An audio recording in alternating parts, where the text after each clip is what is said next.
Mobile पीछे कर लीजिए भाई साहब पीछे कर लीजिए मोबाइल। जय जय श्री राम, घगर बुढ़ी माता की, घगर बुढ़ी माता की जय मां। भाई साहब मोबाइल का पीछे का आइए, इधर हम लोग के साथ आइए। घगर बुढ़ी माता की जय मां, घगर बुढ़ी जय मां, घगर बुढ़ी। परसों मेरा नाम भारतीय जनता पार्टी के शीर्ष नेतृत्व ने अपनी शुभेच्छाओं के साथ में रिलीज किया है। माननीय मोदी जी, माननीय अमित शाह जी, माननीय नड्डा जी ने मेरे को आसनसोल लोकसभा केंद्र से जनता का मत हासिल करने के लिए भेजा है। कल एयरपोर्ट पर जब उतरा तो हजारों की संख्या में लोग वहाँ उपस्थित थे, उन्होंने स्वागत किया। आज सवेरे मैं बचपन से जेके नगर में रहा हूँ और कई बार घाघर बुढ़ी मंदिर आया हूँ और आज पुनः माँ के दर्शन करने आया और दर्शन करके कल कुल्टी में जो हमारे खालसा पंथ का जन्म उत्सव बैसाखी पर्व मनाया जाएगा, गुरु गोविंद सिंह जी ने जो खालसा सजाया है, वहाँ भी उपस्थित होऊंगा, संगत में हाजिरी दूंगा, संगत का आशीर्वाद लूँगा, चरण धूल लूँगा और भी जो धार्मिक स्थान हैं सब जगह से आशीर्वाद लेकर मैं जनता का आशीर्वाद लेने के लिए निकलूँगा। আমার নাম পরশুদিন ভারতীয় জনতা পার্টির শীর্ষ নেতৃত্ব মাননীয় নরেন্দ্র মোদী जी, अमित शाह जी, माननीय नड्डा जी और पार्लियामेंट्री बोर्ड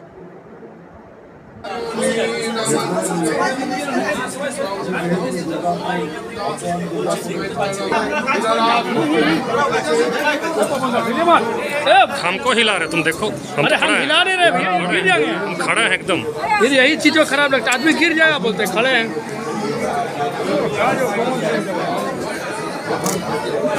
दिक्कत हो जाएगा, वैसे पैर खड़ा रहिए। हम तो निकल जाएंगे ना, थोड़ा पुलिस करेंगे तो। वो तो हम क्या करने आए, मुंह देखने के लिए आए हैं। एगो कम से कम ऐसे करिए। हम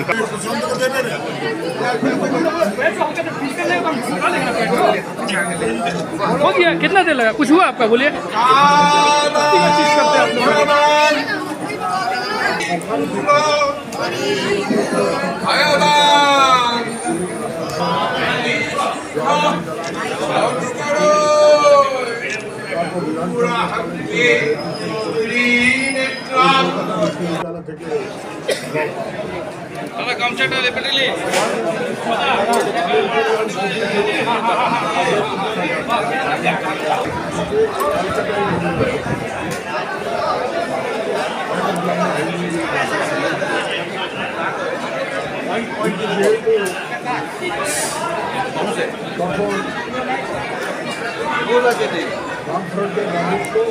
আমার নিজে তো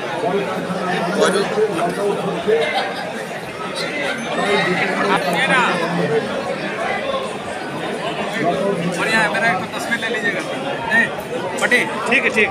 एक तो तस्वीर तो काम हो जाएगा, हो गया। একটু আমরা শান্ত হয়ে যাবো, আস্তে বিস্থাপিত হয়ে পরিবার আমার বাবা একটা ছোট্ট ব্যবসায় আরো বড় বিহারে নমস্কার। 12 বছর আমি আজকে আমাদের মধ্যে উপস্থিত আছেন তারপর 12 বছর আমি সাংসদ হয়ে সিং আলোরিয়া মহাশয় ঝাড়খণ্ড থেকে। ওনার ঠিক ডান পাশে আছেন আমাদের আসানসোল জেলা সভাপতি বাপ্পা চ্যাটার্জি মহাশয় এবং ওনার বাঁ পাশে আছেন জেলার লোকসভার ইনচার্জ এবং ইনচার্জ মহাশয় এবং আমাদের লোকসভার কনভেনার 2014-তে দার্জিলিং লোকসভা থেকে নির্বাচন লড়ার জন্য পার্টি ডিসাইড করলো।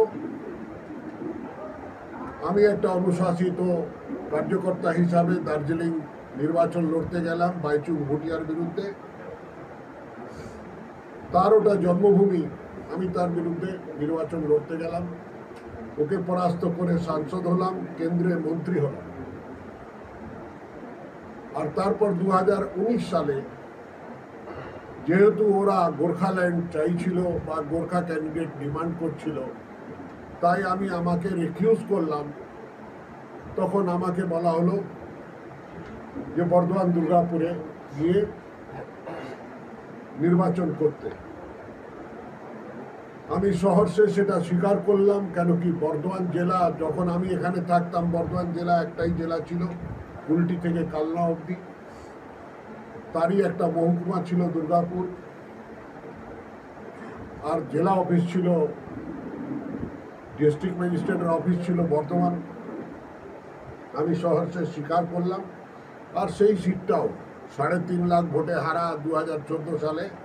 হারা মিন্স কি আমরা কোনোদিন ওখানে জিতিনি, আমাদের কোনো এমএলএ নাই, কোনো কাউন্সিলর নাই, কোনো কাউন্সিলর নাই, সেই সিটটাকে আমি জিতলাম। এখন আমাকে বলা হলো আসানসোল যেতে। আমি সহর্ষে স্বীকার এই জন্যে করলাম যে আমি নিজের জন্মভূমিতে ফিরে যাব। এতদিন সব জায়গায় যাযাবরের মতন সেবা করেছি, এবার আমার জন্মভূমির সেবা করার একটা সুযোগ পাবো বলে আপনাদের এখানে স্বর্ণাপন্ন হলো। আর এখানকার জনগণের আশীর্বাদ নেওয়ার জন্যে আমি কালকে এসেছি। আর আজকে প্রথম দিনটা আমি ঘাগরবুড়ি মন্দিরে পূজা দিয়ে মায়ের আশীর্বাদ দিয়ে আরম্ভ করেছি। আর কালকে খালসা পন্থের জন্মদিন আর বৈশাখীর পর্ব আছে, সেটা পালন করতে কুলটি যাব। আর তারপর বিকেলে শ্যাম মন্দির রানীগঞ্জে যাব। সব জায়গা থেকে আশীর্বাদ নিয়ে তারপর জনগণের আশীর্বাদ নেওয়ার জন্য পথে নামব। প্রত্যেক বিধানসভায় গিয়ে লোকের সঙ্গে আলোচনা করব, তাদের কথা, কষ্ট, সমস্যাগুলো শুনব, নিশ্চয়ই তাদের সমাধান করার চেষ্টা করব। আমার আজকের মতন এইটুকুই বক্তব্য আছে। আপনাদের যদি কোনো প্রশ্ন থাকে, আমি ভূমিপুত্র, উনি ভূমিকন্যা। সৈন্যজি, একটা প্রশ্ন ছিল। আসানসোলে ক্লোজ ফ্রেন্ড, আপনার রিলেটিভ তৃণমূলের একজন। আমার কথা শুনুন, সেটাও আপনাকে পরিষ্কার করে দিই। আমি আমার বাড়িতে কোনোদিন রাজনীতি নিয়ে আলোচনা করি না। আপনি তাপস বন্দ্যোপাধ্যায়ের সম্বন্ধে বলছেন তো, আমি নাম করে বলছি। উনি হচ্ছেন আমার স্ত্রীর ছোট ভাই, কিন্তু আমি কোনোদিন তাকে বলিনি যে তুমি তৃণমূল জয়েন করে। ও কোনোদিন বলে নাই, কেন কি আমরা দুজনেই তো কংগ্রেসে ছিলাম। ও তো কোনোদিন বলে নাই যে জামাইবাবু তুমি আমার সঙ্গে তৃণমূল জয়েন করে নাও। এটা আমাদের নিজের ব্যবসা, নিজের ব্যাপার বা নিজের চিন্তাধারা। আমরা কোন আইডিওলজিকে বিশ্বাস করে এগোবো, আমি রিজনাল থিঙ্কিংয়ে থাকবো না রাষ্ট্রীয় থিঙ্কিংয়ে থাকবো, সেটা আমাদের বিষয়।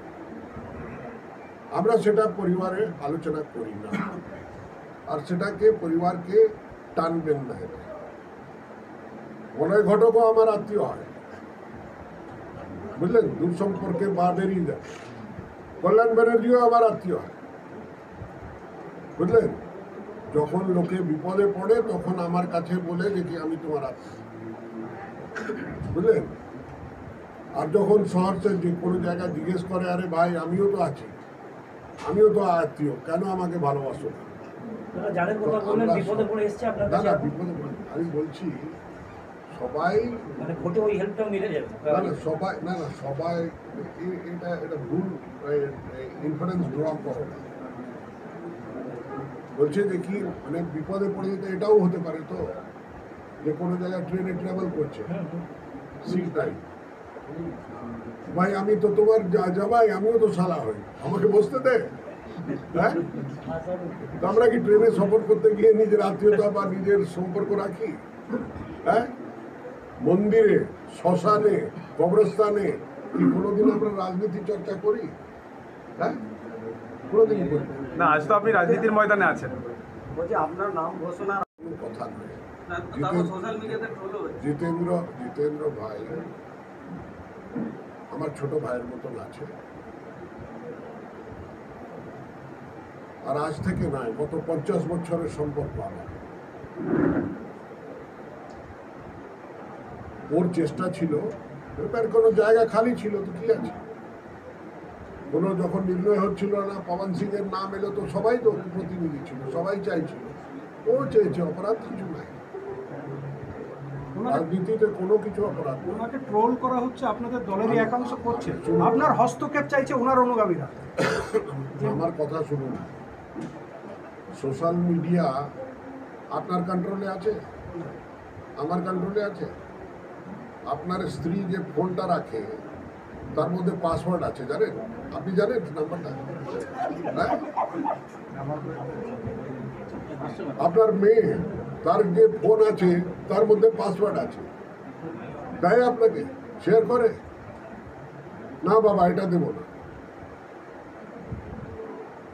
তো কে কাকে ট্রোল করছে, কে এসে ফটো তুলছে আমার সঙ্গে, কে দাঁড়িয়ে ছবি তোলালো, আমি কি কাউকে বারণ করতে পারি? হ্যাঁ, আমরা যখন দেখুন রাজনীতিতে যখন আমরা নির্বাচনে যাই, আমাদেরকে সবাইকে প্রণাম করতে হয়, শত্রুকেও সাথীকেও। আমি যখন দার্জিলিংয়ে নির্বাচন লড়তে গেলাম, তো আমি অশোক ভট্টাচার্য, নাম করা রেড কার্ড হোল্ডার, উনি মেয়র ছিলেন মিউনিসিপ্যালিটির আর শিলিগুড়ির এমএলএ ছিলেন। আমি ওনাকে ফোন করলাম, ফোন করে বললাম আপনার পরিবারের সদস্যদের সঙ্গে কথা বলাতে। বলে সুনীন্দর দা, আপনার তো স্পর্ধা কম নয় যে আপনি আমার বাড়িতে ফোন করছেন। আলো কেন? তোমার কি গ্যারান্টি আছে যে তোমার বউ বা তোমার বউমা তোমাকে ভোট দেবে? আর আমি ক্যান্ডিডেট, আমার ক্যাম্পেইন করার অধিকার আছে। আমি তোমার স্ত্রীর সঙ্গে আর তোমার ছেলেমেয়ের সঙ্গে কথা বলতে চাই, তুমি বলাবে কি না বলাবে বলো। আর এই যে কথাটা বলেছো তুমি, কি স্পর্ধা কি কম, আপনি কার বাড়িতে ফোন করেছেন, তো আমি রেকর্ড করেছি। আমি ইলেকশন কমিশনে ফোন দিয়ে বলবো যে ধমকাচ্ছ তুমি, নিজের ভোটারকেও ধমকাচ্ছ, আমাকেও ধমকাচ্ছ। তো হাসতে লাগলো, বলে আরে সুরেন্দর ভাই, আমি তোমাকে বলতে হবে না, আমার বাড়ির সব লোকগুলো তোমাকেই ভোট দিচ্ছে। কাকে ধরে রাখবে? মানুষ আপন, টাকা পর, যত পারিস মানুষ, এটাই আমার মোটো। এটা आप मेरे को फॉलो करते हो कि नहीं? जिस टाइम ये घटना घटी थी, मैंने दुर्गापुर में प्रेस कॉन्फ्रेंस करके कहा था कि कोई मूर्ख ही होगा जो सिख को खालिस्तानी कहे, और फिर उसका विश्लेषण मैंने दिया था और मैंने कहा था कि मैं ये विश्वास करने के लिए तैयार नहीं हूं कि ये आदमी जिनका नाम लिया जा रहा है, या आईपीएस अफसर ने नाम नहीं लिया, लोग नाम ले रहे हैं, मीडिया में चल रहा है, लोग बात कर रहे हैं, कानाफूसी कर रहे हैं, मैं जिसका नाम लिया जा रहा है वो इतनी बड़ी गलती नहीं कर सकता। और मैं अभी फिर कह रहा हूं कि सिखों का अवदान, भारत की संस्कृति सभ्यता की सुरक्षा के लिए गुरु गोविंद सिंह जी ने जो बलिदान दिए, उसको देश अगर याद नहीं रखेगा तो किस चीज को याद रखेगा? सर, अभी भी सिख माफी मांगने के पर अड़े हुए हैं, कह रहे हैं कि जो भाजपा का जो कैंडिडेट आएंगे उनका बहिष्कार करेंगे वो लोग। ऐसा है कि माफी मांगने पर जिनको इंगित कर रहे हैं, आज तक जिसने पुलिस अफसर ने खुद कहा मैं केस करूंगा, तो केस नहीं किया। क्यों नहीं किया? क्योंकि उसके आईपीएस एसोसिएशन ने मना कर दिया।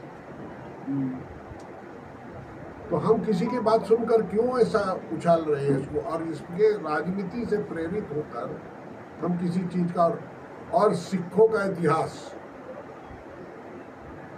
और सिख का जो पाश्चात्य है वो इतना कमजोर नहीं है, कांच का घर नहीं है जो किसी के कहने से, किसी मूर्ख के कहने से उसकी छवि बिगड़ जाएगी। ऐसा कुछ नहीं है। বলছি 1918 वोट से शत्रुघ्न सिन्हा जीते थे सर तिगला वोट से शत्रुघ्न सिन्हा जीते थे, क्या आपके लिए चैलेंज है? देखिए, हर इलेक्शन चैलेंज होता है, हर इलेक्शन चैलेंज होता है। आपने सुन, हर इलेक्शन चैलेंज होता है, और जो खास करके जनता का चुनाव है ये चैलेंज है। जब दो राजा लड़ाई करते थे तो उनको अपनी सैनिक की शक्ति का ऊपर विश्वास होता था कि हमारा सैनिक दूसरे के सैनिक को मार गिराएगा, क्योंकि हमारे पास ये अस्त्र शस्त्र है। किंतु चुनावी मैदान जो डेमोक्रेसी की लड़ाई होती है, यहाँ पर अस्त्र शस्त्र काम नहीं आते, बम की आवाज और गोली की आवाज नहीं आती। ये लड़ाई जनता की लड़ाई है, जनता ने जवाब देना है। जनता कई बार चुप रहती है और साफ कर देती है। जनता के पास क्या लेकर जाएंगे इस मुद्दे को लेकर, क्या लेकर जाएंगे जनता का? मैंने जनता का सेवक हूँ मैं जब जनता के पास जाऊंगा आप भी सुनेंगे, वो लोग भी जानेंगे, काहे चिंता कर रहे हैं। आपके सपनों के घर को और सुंदर बनाने के लिए यूनिक डेकोर और यूनिक सैनिटेशन लेकर आया है एक कंप्लीट बाथरूम डेस्टिनेशन शोरूम। एक से एक डिजाइन और टिकाऊ सामान, नल, पाइप, कंप्लीट बाथरूम सेट किफायती दामों में। जैक्वार, एस्को, प्राजो, आर्टिज के ब्रांड उपलब्ध हैं। हमारा पता unique decors, Parvati shopping arcade, shop number 4 and 44 GT road, आश्रम मोड़, आसनसोल। दूसरा पता unique sanitation 82 NS road, Asansol. संपर्क नंबर 9434042476 03 4123 00062।